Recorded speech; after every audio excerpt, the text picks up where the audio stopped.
Everybody, please welcome, Chicago welcome, Jill Scott.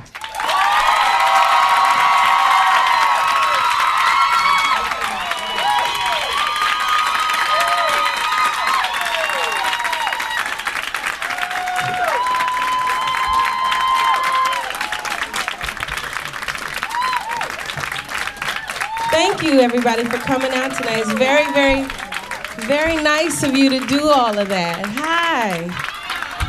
Hey. Good to see you all. Such attractive people. Hello back there. Good to see you. So, the light of the sun.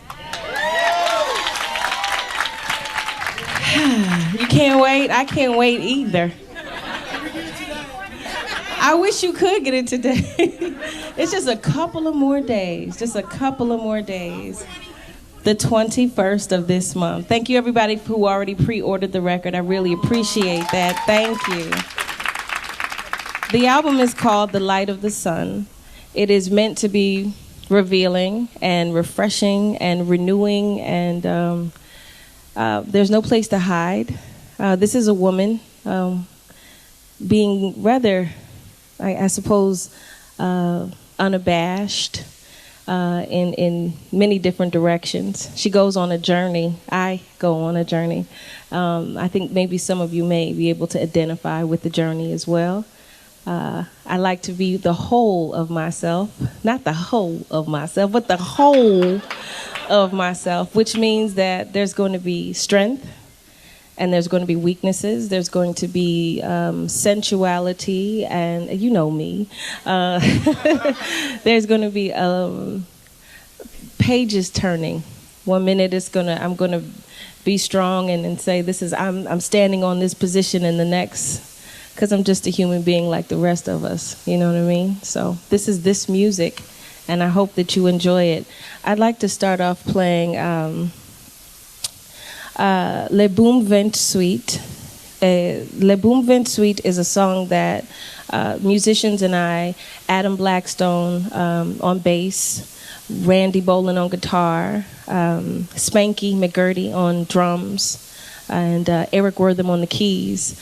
I called them in one night and I asked them to just come and play with me, because recording had been such a, I don't know, it was a difficult task. I wanted to be loose. I wanted to be open, and for whatever reason, pen and paper just weren't doing it.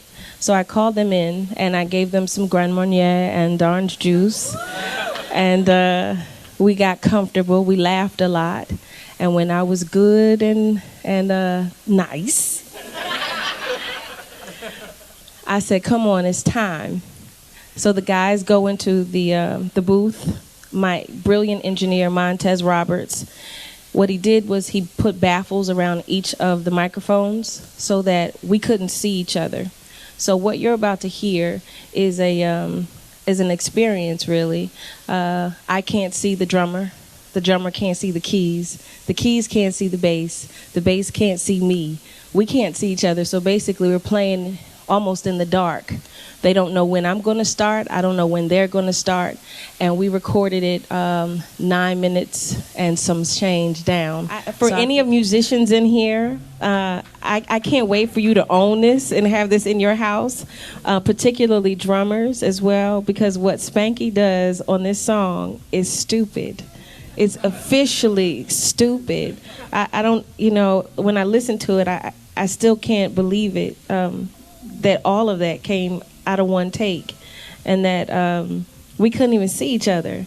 It was definitely a journey, and when we walked out of the studio, we were all sweating, hugging each other like crazy, and just happy, like this really occurred. This music is magic, and when it happens like that, it's just I don't know, it's soul lifting and just mind altering for me in particular, without trying to be egotistical at all. It's just, I just can't believe I get to do this, and that you all get to listen to it and sing it back to me when I see you in concert is incredible. Thank you very much. I'm probably going to end up playing a few more things than I should, but you'll be all right. Another track that we did, I had been singing All Cried Out since high school, and I used to beat on the cafeteria table, you know what I mean, like that. Everybody in here did. Well, maybe, I don't know everybody, but I know I did. And I used to sing All Cried Out, but I had my own version of it, different melody to these great lyrics written by Cult Jam and sung by Lisa. So I knew I wanted a beat like my hand, but I had to call somebody better. It was a lot of fun. And, at first I was just too geeked. I didn't know what to do with myself. I was like, it's Ducky Fresh. This is the show. So it took me a minute, and we kind of hung out for a little while. And, of course, me and my Grand Marnier and orange juice. And eventually we just went in the booth, and I hit record. And that's what happened. And it was a lot of fun. Let's see. Oh, boy. Doggone it. No.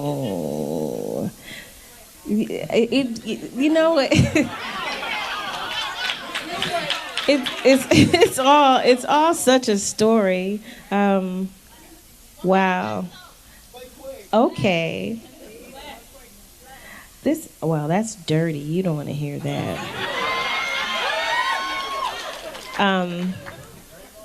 That's real dirty. You don't want to hear that. Is it worse than Crown Royal? It might be.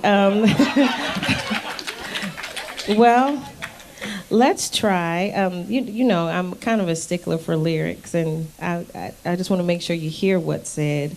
But I figure you'll figure all that stuff out when you get it home for yourself. Did it make you feel some kind of way?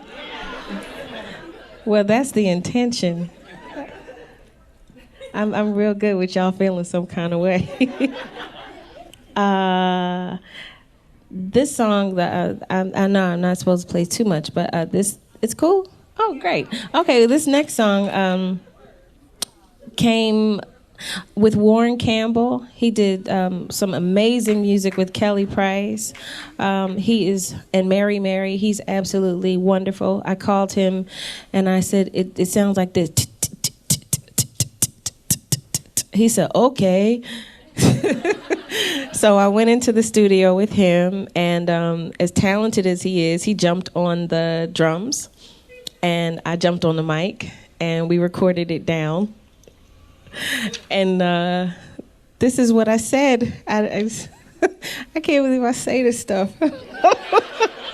I really can't. I can't believe I say this stuff. It comes out so quick, and then I choose not to go back and fix it, because I feel like if it came out that way, then that's the way it's supposed to be. It just is what it is. I'm not gonna beat myself up about it. But later on, when I get home and I listen to it, I say, oh, I can't believe I just said that. But there's power in freedom, and I like mine. So yeah.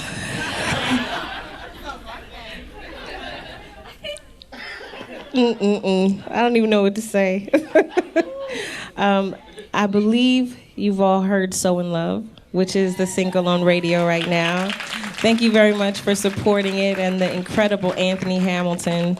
Incredible. That's one of the illest voices ever. It's just so masculine and strong, and at the same time vulnerable. I love that kind of voice. It sounds like he doesn't shave his chest. You know what I mean? Does that make any sense to anybody else?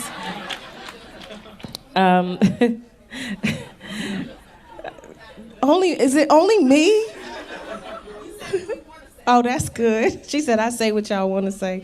I hope so, sometimes at least. But I encourage you to please say what you want to say, too. So all you writers and all you MCs, anybody that's in here that is talent, please say what you want to say, because I almost can guarantee you that when you say something, I'll be like, that's exactly what I wanted to hear.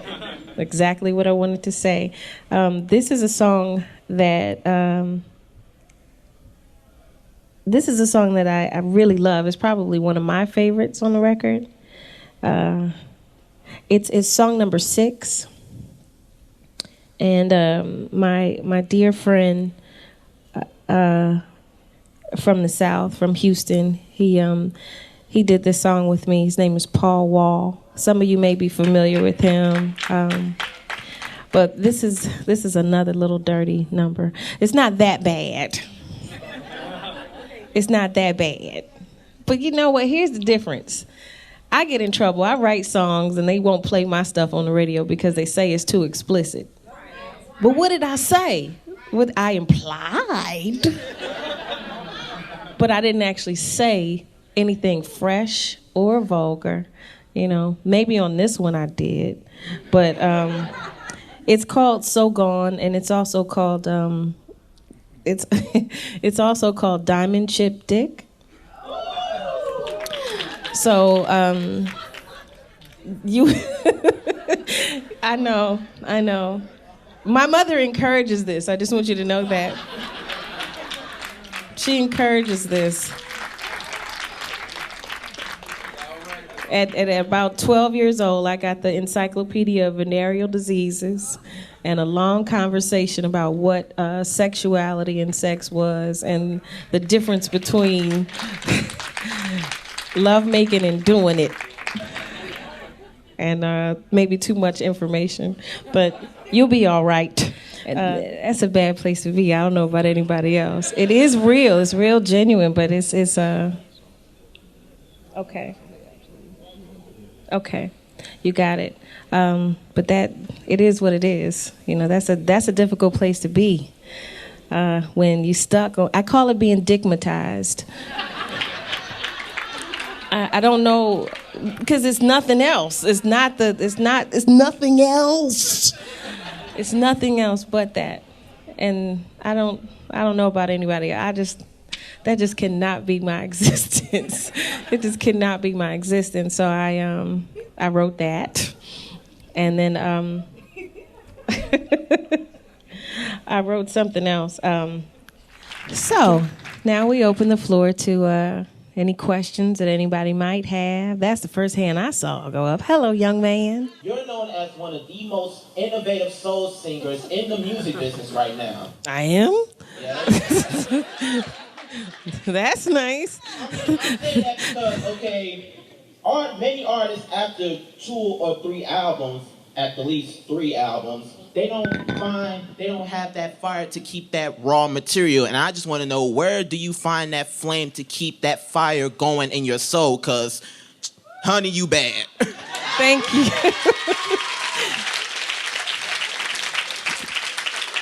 You know what? Every now and then, it's my firm belief that my mother is like this, and I think this is where I got it from. Every now and then, I don't know if it's a time thing or energy thing, but you just have to change real hard. You have to either go backwards, back to where you started so you can remember who you are, or you have to change something. So I changed a couple of things. Physically, I just started trying to take care of myself better, and I've been enjoying that. It's a rough process. It's a slow process, and I have to forgive myself constantly, but that's a part of it. Feeling better, physically feeling better is one thing. I had a son, and being with that little boy and watching his curiosity about life and how smart and quick-witted he is, I just have to be better than I was before so that I could continue I want to inspire him all the time. And just when I think I've found a place and I'm like, yeah, I've landed, I got to get back up and start again, because I don't want him to land somewhere and think that this is the end of him, that this is all as he's going to be. You know what I mean? So that's just my philosophy. Believe me, when I was in Botswana, and it was 110 degrees, and I had a 17-hour day ahead of me, and my ankles were swollen over my shoes, and I was really good and pregnant. I wanted to go home. There was no cheesesteaks. I mean, when you're pregnant, there's certain things that you want. I wanted some collard greens real bad. There wasn't anything like that. They had good food, but it wasn't home food. I wanted my mama cooking. I wanted somebody to make me some cornbread. You know what I mean? And working those kind of hours and having cravings like that. I wanted to give up. I really wanted to go home and just say, oh, screw it. But I kept thinking, I don't want to be a quitter, because he's going to know. This little tiny person inside of me right now is going to know that I quit. I don't want him to start off his life like that, like his mom is a quitter, so I just had to just do it and buckle down. And it seemed like people really enjoyed the show. And it's a positive thing, that people enjoyed it the way that they did. But I guess it's just I don't want to land anywhere. So maybe a record or now from two might be a rock record, a record or now or two might be a jazz record. I don't know. I mean, I found this MC named Jill Skill, and you guys haven't heard her yet, and I don't know, when she's gonna see the light of the day, if she does. But I just, there's all this new stuff, all these new reasons for inspiration. I just don't want to. I don't want to land. I like flying. You know what I mean? Does that help? Does that answer your question at all? Okay, great, good. Ooh. How about a lady this time? I don't see any women. Hello. I'm sorry. It's just these two eyeballs. That's all. Hi. Jill. I love you. You are so beautiful. Thank you. Beautiful That's Black kind. Queen. Thank you. Anyway, on the subject of your son, I'm a single parent, and so I wanted to ask you, did you feel any type of apprehension, like when you were going to have your son, about the scrutinization from everyone about being a single parent? Well, I didn't feel apprehension about it. Quite frankly, I was surprised. I was like, really? I am, first of all, grown. I'm not a teenager. I was engaged to be married when I found out I was pregnant, which I never imagined in a million years that I could become pregnant. I was told over and over that I could not. So I can afford my child. I'm not looking for anybody to take care of him for me. So I was really surprised and disappointed by the comments. Some of the comments were very ugly and just disappointing to me, but Also, it's a two-part question. Sure. But as a single parent, like a lot of me, if you're a celebrity, you're like, oh, she has help, she can get nannies, Mm-hmm. Do you experience some of those stresses and just some of those down moments, like, wow, I'm just the hardship of doing it alone? And when I say alone, just, you're probably not alone, he's there and you have support. But sometimes me as a single parent, I'm like, oh God, I cannot do this. Do you ever feel like that? Yes, I do. I have to travel a lot, and it stinks. I love what I do, and this is how I take care of my family, my own child and extended family, employees, insurances, mortgages, all of those things, So my heart pays my bills, which is I'm very grateful for that. But there is an extreme level of guilt that is a challenge that I have to work through more often than not, because he's awesome, and I hate missing anything, So I feel it. There are times when he wakes up at 7 and won't take a nap all day long. And I've had to, have meetings on the phone and Skypes and all kinds of business decisions I have to make in the now. And he just wants me to dance watching This Is It. You know what I mean? So trying to dance and make decisions all at the same time, everything that you're feeling, even if you have help, which I do, I thank God for Miss Loretta. brown skin Miss Loretta Baker.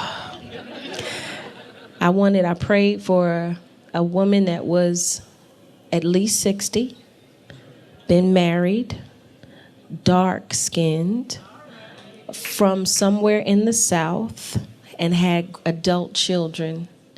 And on that day, when I had to interview her, I had on a purple dress, and I was good and pregnant. I never wear purple. I don't know why. But I opened the door, and this brown-skinned thing was on the other side of the door with a purple dress on. You know, I cried like a baby. I cried like a baby. And she's like we call her G Nanny. You know, she's an extended part of our family because I moved across the country while I was pregnant. So, you know, she's here. She's somewhere here. She's so pretty. You don't understand. But I just wanted him to see her face. My grandmother was very brown. She was so brown we called her Blue. And she passed away before they got a chance to meet. So I just wanted her to look at that and see that as in all its glory. And girl, it's hard. Just pray. And when it gets too hard and you think you can't make it, lay down on the floor. Get all the way down. That's the only thing I could suggest it to you. And be real specific about what you need when you pray. Real specific. It does change things. And get yourself a village. You have friends? That's what I'm talking about. You get yourself a village. People that you can trust, that love you, that would not harm you in any way. Find those people and ask God for them. They'll come, and then let them help you. And if you have your son or daughter, awesome. Make sure she's around strong men. That's a challenge, I know, but they're out there. They're definitely out there. Uncle Lance. Uncle Lance. Hootie hoo! I'm not really calling you Uncle Lance. I just wanted people to see the strong men in my son's life. That's Uncle Lance right there. That's Uncle Shone over there. That's Uncle Scott right there. I just try to make sure that there's really strong men around him that can just play hard and teach hard too, because he's a black boy in America. Yeah. Ma'am. Speaking of villages, you're a part of my village. My name is Dr. Marguerite Mariama, and I do performance education workshops for teachers and students and parents across the country. Thank you. And I use your music, especially songs like Golden, Hater, and those. Thank you. To wake my young people up, to let them know that there's power within themselves. There's power within their souls. There's power within their spirit, and power within their community. They just need to know their history and their culture and draw from that and understand that they've come from a rich culture and a rich heritage that is good. It is. It's not bad. It's good. And it didn't start with slavery. Exactly.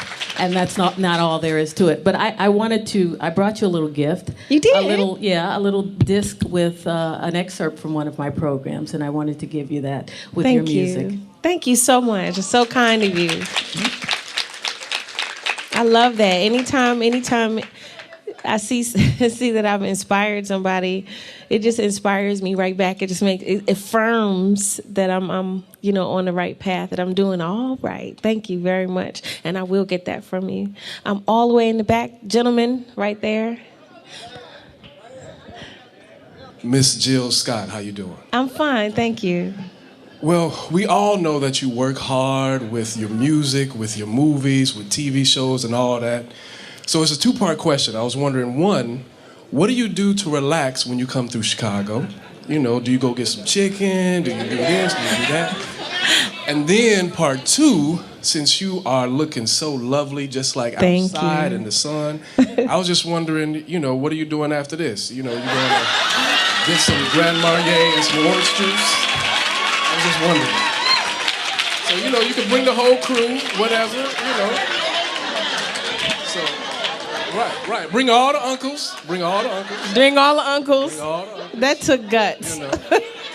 And you know, I like just guts. enjoy Chicago, because Chicagoans, we love the summertime like nobody else. So this album is right on time, and I can see myself driving down Lakeshore Drive. Yay. So thank you for your music. Thank you. Just the other day, my son and I went to the Children's Museum. That was awesome. It's the best children's museum that I've been to in this country. It was fantastic.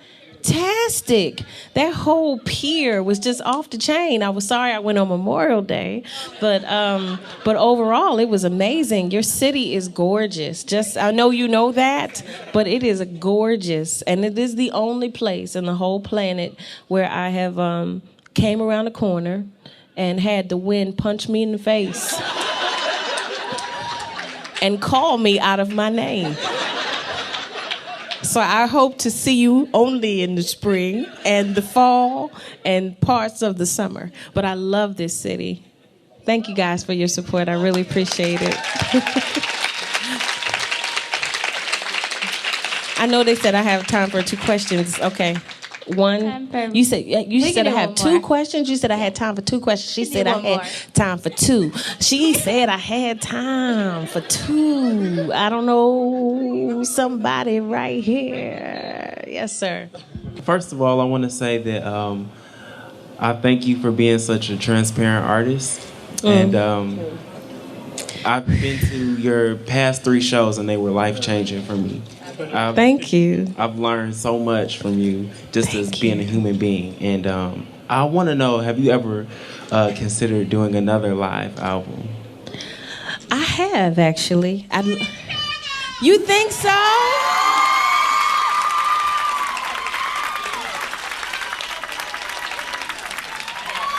That sounds like a plan of action. That sounds like a plan of action. What's your favorite place acoustically? Well, I'll do a poll. I'm on Twitter at Miss Jill Scott, and you can tell me. Thank you, boo. You can tell me if what's the best place. I'll take a tally, and then I'll go ahead and figure that out so I could do a live concert here in Chicago. That'd be great. That'd be great. Thank you. And then I know she said, it's so hard. It's so hard. All right, I think we're going to do one last question, then we have to wrap up. Forgive me. This gentleman has on orange. It's my favorite color. All right, I'm going to walk over to him. Yeah, okay, Jill. All right. All right. My son, he was looking through this magazine, and he stopped. And he was like, Daddy, she's pretty. And I'm looking, I'm like, okay, yeah, she is. Hold on. This is Jill Scott? And it was like this neon dress. So I was like, okay. So it's like, I saw you walking through here. I was like, okay, this is different. She's a brick house, you know what I mean? She's different, you know what I mean? And you've always had confidence, you've always had sensuality. You know, you're a poet, you know how to use words. Yes, sir. But how is it making music now that you are healthier, quote unquote? You hear what I'm saying to you? Physically stronger? How is it making music now? I'm not talking about physically strong. I'm saying you're a brick house. He means, I think he means that you mentioned earlier that you were taking better care of yourself, Yes. watching what you eat. Yes. Is that what you meant? And then you looking a little tight. You know what I'm saying? Well, thank you. That's my impression. Well, let me just say this. I have made it a point, even though other people had defined me by my size, I'm so much more than my physicality. It's a part of me, but it's not the all of me, and it doesn't define me, and it doesn't create me. It doesn't stop me. It doesn't, it's just a part of me. I hear folks and they're like making such a big deal. Oh, you lost 50 pounds. Oh, you lost 60 pounds. Oh, you lost. The reality is that shit, excuse me, might come back.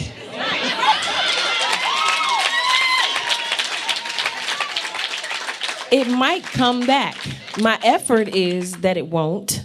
that I'll continue to ride my bike and swim and have fun and kickbox and, all of those things. But I am a real person, and I don't know how to fit into whatever, boxes that other people create for me or praise me for whatever reason. I don't even know how to take that. Appreciation, respect.